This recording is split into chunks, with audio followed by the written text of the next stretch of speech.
What's up, it's your boy Reemus, and in this video, we're going to be talking about dealing with anxiety.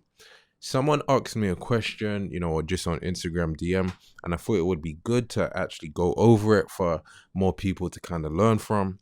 It's actually a professional fighter. I'm not going to say specifically who it is, but he was stepping up to fight on a bigger platform, and he just simply asked me, he said, "Yo, bro, you got any new techniques for pre-fight anxiety?"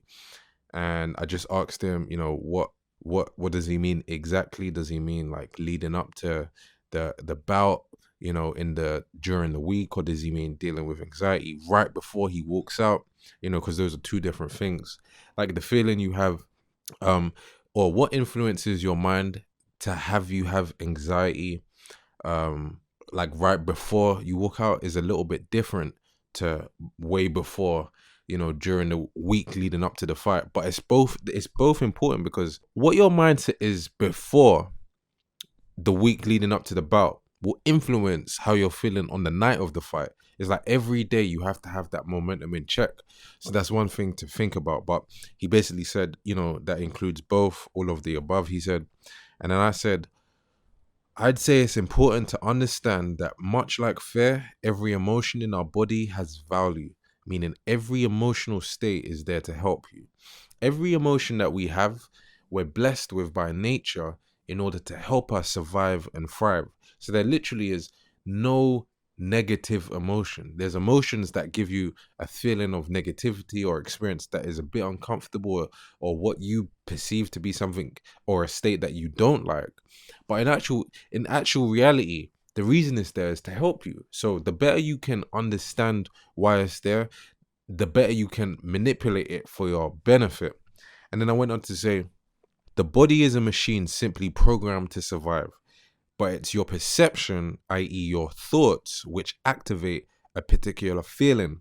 And what this basically means is that the way you perceive a situation could be, you could perceive it in 1,000 different ways, but the one that you pick is going to define which emotion is activated. Like, which feeling does your body go, oh, he thinks this of this situation, meaning we are in this type of situation, and the emotional response for this situation is boom, the following feeling that you will feel after that perception. So one thing you got to do if you want to control your anxiety is to manage and control your thoughts and your perception on the activity or the situation. So for example, if you're talking to yourself in a positive way, or you're talking to yourself in a negative way, or you're seeing a certain situation in a negative way when you could see it as in a positive way, that's going to affect how you think. It's going to affect how you feel. It's going to affect what your feelings are. Now, anxiety, as I've said before, it has survival value in it. Like, you can't just walk around never getting anxiety, because literally your body is trying to tell you something. It's trying to tell you, hey, you're feeling like this, be motivated to do this certain action. So the reason why we're breaking it down to this extent is because the more you understand this, the better it is for you. The more comfort you can find in that feeling when it comes. You actually will have the feeling there, but you'll be able to look at it and say, does this make sense? Should I listen to it, or should I not listen to it? And then what you can do at this point is, let's say you're feeling anxious about walking into, let's say, pre-fight sparring leading up to that match. You can literally say, how am I feeling right now? You check in with your body. You find that you're feeling a bit anxious. Now you have to pinpoint what is the perception you have and what is the thought you have that is triggering that feeling, because the feeling comes after the thought gives the okay to the body. It gives the signal to the body to say how it should feel. Now, once you get to the root of that thought, that's when you say, wait, is that a logical thought, or is that illogical? Like, is that a thought that makes sense, or is it a thing in my head that I'm just blowing out of proportion because I'm letting a little bit of the momentum of the moment get to me? So if you're able to track why you're feeling like that, then you can tell yourself if it's okay. Now, going down the message, I said, Don't run from it, go into it. You must find comfort in it. And even feeling uncomfortable in it, but allowing that to take place is a form of finding comfort in it.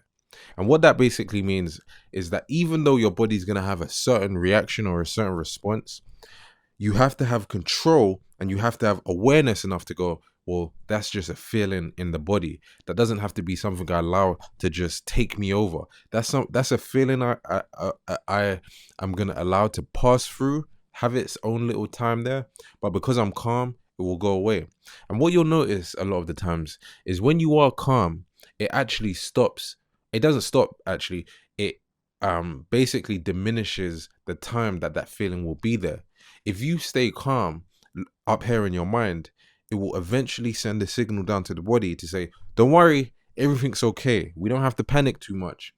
So after a while, if you just let that feeling just pass through, it will be gone. Or even if it wasn't to pass through and be gone, you would actually get used to that feeling of it being there, which is basically the same thing. You would get used to the feeling being there, and that would become your new baseline in which you can feel comfortable being in it. Because when an emotion comes, we feel a change. But a lot of the time, if the emotion's been there for if an emotion has been there for some time, we don't feel it as much. We're not as conscious of it, because what our brain does, it tracks the change in the body. It doesn't so much track if it's staying the same, because that's not really tracking anything. So it tracks and it reads when there's emotional spikes and emotional changes. So just simply allowing that anxiety to be there, knowing that you'll be okay, actually diminishes its control over you, and you won't fight in a way where you're scared of pressure or you start to think too negatively, because you can separate yourself. You have to look at it, the emotion, as something isolated from yourself. It's just one emotion. That's it. And it's not something that you are. It's something that is just kind of connecting to you in that moment. It's just it's kind of present with you in that moment, but it's not actually you. And again, a lot of it is down to the thoughts. So you could say it's more to do with the thoughts. Even the thoughts aren't you. These are things that could just come into your mind from certain experiences that have happened in the past, or even other people speaking to you, which means, again, it's not your thoughts, it could be their thoughts. But anyway, going on to the next line, I said, like I said, your thoughts are what trigger the feelings. So you have to dissect your thoughts about the situation and find out why it makes you anxious, as I've already said. Then I said, you may find that the mind is blowing it up, or you may find that the feeling is justified, and in that case, it's trying to tell you something. So what I mean by that is, again, every feeling has survival value in it. Like, we didn't just get given emotions and all of this just to have it there. We don't feel anger just to experience anger. Anger is there. Let's say emotion like anger, it can literally be, it can be useful to help you feel bold in situations where you might need to be bold. Do you get what I'm saying? Or like Customondo said, when you feel fear, it motivates you to stay away from what could potentially kill you. The only problem is when these feelings start to come into our lives and influence us, like they have control over us rather than us having control over the emotion. So as I said, your mind may be blowing it up, which means, let's say you're looking at a certain situation. Like, let's say you're in a situation where you're at the weigh-in and you're looking at your opponent. You could be looking at your opponent, and you could, because your thoughts are fearful, it could magnify what you perceive him to be. You could perceive that guy to be more of a danger than he actually is. Or you could look into the crowd and go, oh my God, there's so many people, what if I get embarrassed? But that's a thought that's going to trigger an anxious feeling. So you have to stop it at the root and go and reframe it and say something like, there's so many people there watching me. I'm going to perform so good. I'm going to perform so terrifically. Oh my God, they're going to go home and they're going to want to know who I am. If you say something like that to yourself a number of times, it's going to help you to feel better than the alternative. And then, as I said, also on the other side, you may find that the feeling is justified, and it's not blowing it up. Now, if it is justified, then that means you should be looking at this as a real danger. So, for example, let's say you're in a match and it's five rounds go by and things aren't going too good, and you're starting to feel a bit anxious. But there's actually a reason to, because now the rounds are slipping by you. You're losing control over the match. That anxiety is telling you, hey, you need to change something here. So it's not a bad thing in that instance. It's actually a good thing. You just have to, again, allow yourself to feel it, look at it, observe it, say this is justifiable or this is logical up to a certain point, and take the influence, or take the feeling of it motivating you to do better. Again, no emotion is there without survival value, which means no emotion is really a bad emotion. It's just whether it controls you or whether you control it. That's the defining factor. Then, after I said to him, I said, then recreate the scenario in your mind and visualize you performing well in the same situation you're anxious about. Then progressively recreate the situation under more realistic conditions until the anxiety has less influence. What this basically means is that if you have time to prepare for a match, and actually you want to work on your mind leading up to a match, what you do is you recreate this scenario that you're most anxious about, or that you recreate the scenario in which you're most anxious about. And then what you do is you do it from a small level, right, where the anxiety will be a little bit. It's not too much that is it's not so much that it's going to overwhelm you, but it's a little enough to just come up into your chest so you can feel it a little bit. And then you increase it a little bit, and each time you're getting used to each level. And I believe this is called cognitive behavioral therapy, actually, in psychology. It's like an actual thing where they can teach people to cure their addictions and phobias and all of this stuff, because they progressively teach their body that it's okay to be in a certain situation if they have an extreme fear of it. So we can do the same thing and apply this to boxing. Let's say you are fearful, or let's say you're anxious about fighting in the ring. Of course, this is like normal, right? First, sit down and imagine that scenario in your head. Just basic. Now, when you're imagining it, imagine going through all of the events of the night. Imagine yourself, being in the dressing room, or even before that, you can go to arriving at the arena. Then you can imagine yourself walking into the changing room. Then you can imagine yourself getting ready, putting your hand wraps on, and the feelings that you would have at that point. Imagine yourself walking to the ring. Imagine exactly like how many people could be there screaming for you, and imagine going into the ring. Imagine being hearing the referee's instructions, pacing along the ring as the referee and the announcer gets everything ready. And then, of course, imagine every single scenario that you can of the fight, and then having your arms raised. Now, what you have to do to make this powerful is you literally try to envision or feel the senses that you would when you're there. And then you also try to get every single detail down to the color of the seats, down to the stewards, and every little detail will help your mind and body to feel like it's actually there. And if you do it right, you'll get a feeling, a little bit of anxiety in your chest. It won't be massive as if you're actually in it, but we don't want that. We just want to be there, in there a little bit. And then once you've done that a couple times, now the next step would be to recreate that scenario. So let's say you're imagining yourself, you imagined yourself in the changing room, walking to the ring, and then going into the ring, preparing for the instructions from the referee, blah blah blah, and starting to fight. At your gym, the next stage could be this: you're in the changing room of your actual gym, and if it's easier, close your eyes or whatever, and imagine the same thing, but now it's getting a little bit more realistic. Now, when you go, like, try to walk to the ring of the gym in the same way, and imagine that you're in the arena or the stadium or the hall or wherever you're fighting, and you're trying to get that same feeling.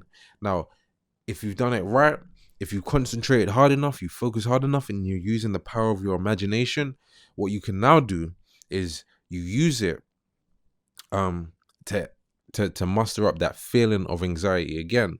But again, it's small enough so that it's not going to overwhelm you, but big enough just to tell your brain, hey, this situation is one in which you was feeling anxious about, and it's similar to the one we're really, really anxious about, but it's okay. And that's the time to control your self-talk, because now when you go into the ring for fight night, it's going to be natural to you. Then, taking it up a notch, if you can, do this same thing and go to the arena, like go to the actual stadium, go to the hall, even if you have to go there, you know, early in the morning or whatever it is when that place opens. And even if you have to tell someone, hey, I just want to quickly, I'm gonna be fighting here next week, I quickly just want to get my mind right and stuff, and they'll probably be cool with that. And you go do the same thing, and they say, hey, can you take me to the changing room here? Go to the changing room, imagine the very same thing as you're walking into the hallway or whatever it is. Imagine the people being there screaming out your name, or even if you're going against the hometown fighter, you imagine all the boos you might get because you're facing their boy. And again, you're going to get the same feeling, but you're going to tell your mind everything's okay. And that is the time to practice positive self-talk. So then we go on to the next thing that I said to him. He said, thank you, bro. This is a big fight. I need every bit of knowledge. Then I just said, yeah, bro, the mind is powerful. That's why it can actually hold us back. You have to make its power work for you, or it will work against you. But you are the master.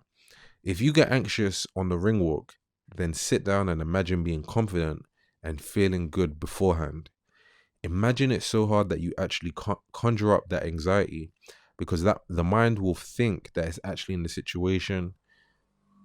The mind will think that's actually in the situation, and practice finding calmness. Then once you do that, actually take a walk down the hallway or in the park, which is basically what I just said, and imagine it again. So now it's getting more realistic, and then do the same thing. Then when you're walking to the ring to spar and there's people there, do the same thing.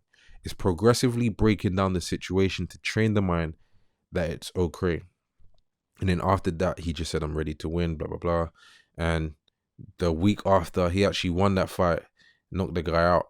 So this, this stuff actually, it helps you. It helps you to fight better. It helps you to be as prepared as you can so that nothing's a shock. And this is a big thing, because I remember when McGregor fought Mayweather, and he commented after on the fact that everything was new, and I'm sure, like, I don't think he had someone helping him with this. So the fact that you're getting help with this is going to put you a step further than a guy like Conor McGregor, even though he's so big. It really doesn't even matter. Like, this advice here is prized, and you actually have to take it and do something with it. And I remember him saying after the fight, because I've never been in a ring, because I've never had the gloves, blah, blah, blah. Everything was so new, and that is gonna make it more likely that you're gonna suffer from anxiety. So this is just one way that you can deal with it. This is one way you can take control of it in a way that other people won't. They won't, because people don't really like to focus on these things. So if you do, you can be the one that's going further ahead than everyone. But that's all I'm going to say on this topic for now. Peace. See you in the next one.